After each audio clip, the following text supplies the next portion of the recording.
বাৰম্বাৰ আহ্বান জনাই আহিছোঁ, কিন্তু এতিয়ালৈকে কংগ্ৰেছে আমাক সঁহাৰি জনোৱা নাই। আমি সেইকাৰণে অতি স্পষ্টকৈ কৈ দিছোঁ আৰু কংগ্ৰেছৰ লগত মিত্ৰতাৰ কাৰণে আমাৰ পিনৰ পৰা আগভাগ নলওঁ। আমি কাৰো দুৱাৰত, কোনো দলৰ দুৱাৰত আৰু তোক নুটুকাওঁ, নুটুকুৰিয়াওঁ। কোনোবাই যদি আমাৰ দললৈ ওচৰলৈ আহিব খোজে, আমাৰ দুৱাৰত যদি টুকুৰিয়াই, তেতিয়াহ'লে আমি মিত্ৰতা কৰিম, নহ'লে আমি অকলে নিৰ্বাচনত অৱতীৰ্ণ হ'ম। আপোনাৰ প্ৰশ্নটো হ'ব। আপোনাৰ সমষ্টিত মিয়াখেদা অভিযান চলি আছে, কি কয়? শিৱসাগৰ বিধানসভা সমষ্টি আৰু শিৱসাগৰ জিলাত একাংশ কিছুমান ডেকা ল'ৰাই আমি দেখিছোঁ যে ঘৰে ঘৰে গৈ তেওঁলোকে সংখ্যালঘু মানুহক বিদেশী বুলি তেওঁলোকক তাৰ পৰা খেদিবৰ কাৰণে প্ৰচেষ্টা হাতত লোৱা আমি দেখিবলৈ পাইছোঁ। ইতিমধ্যে এই সম্পৰ্কে মই অসমৰ মুখ্যমন্ত্ৰী ডাঙৰীয়া, অসমৰ DGP, শিৱসাগৰৰ DC আৰু শিৱসাগৰৰ SP সকলোকে এই সম্পৰ্কে অৱগত কৰিছোঁ।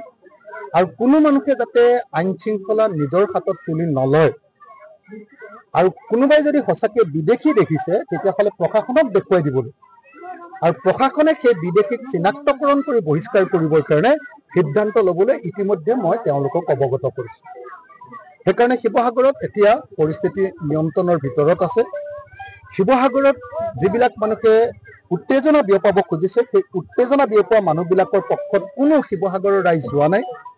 শিৱসাগৰ ঐতিহ্য আৰু সম্প্ৰীতিৰ এটা প্ৰাণকেন্দ্ৰ, অসমীয়া জাতিৰ ঐতিহ্যৰ এটা নিদৰ্শন হ'ল শিৱসাগৰ। তাত আহোম স্বৰ্গদেউসকলে প্ৰথম জাতি গঠন প্ৰক্ৰিয়া আৰম্ভ কৰিছিলে, অসমীয়া জাতি গঠন প্ৰক্ৰিয়া, আৰু অসমীয়া জাতি গঠন প্ৰক্ৰিয়া শেষো কৰিছিলে, সমাপ্ত কৰিছিলে আহোমসকলে।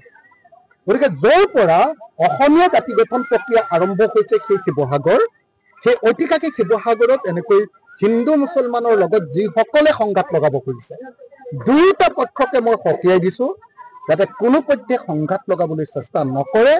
ইতিমধ্যে নিয়ন্ত্ৰণলৈ সকলো বস্তু অনা হৈছে, আৰু ভৱিষ্যতেও যাতে এইটো কৰিব নোৱাৰে তাৰ কাৰণে DGP, মুখ্যমন্ত্ৰী, SP, DC সকলোকে জনাই দিয়া হৈছে, আৰু প্ৰশাসনকো সকীয়াই দিয়া হৈছে যে DC, SP থকাৰ পাছত যদি কোনোবাই আইন হাতত তুলি লয়, কোনোবা পাব্লিকে, তেতিয়াহ'লে DC আৰু SP জগৰীয়া হ'ব।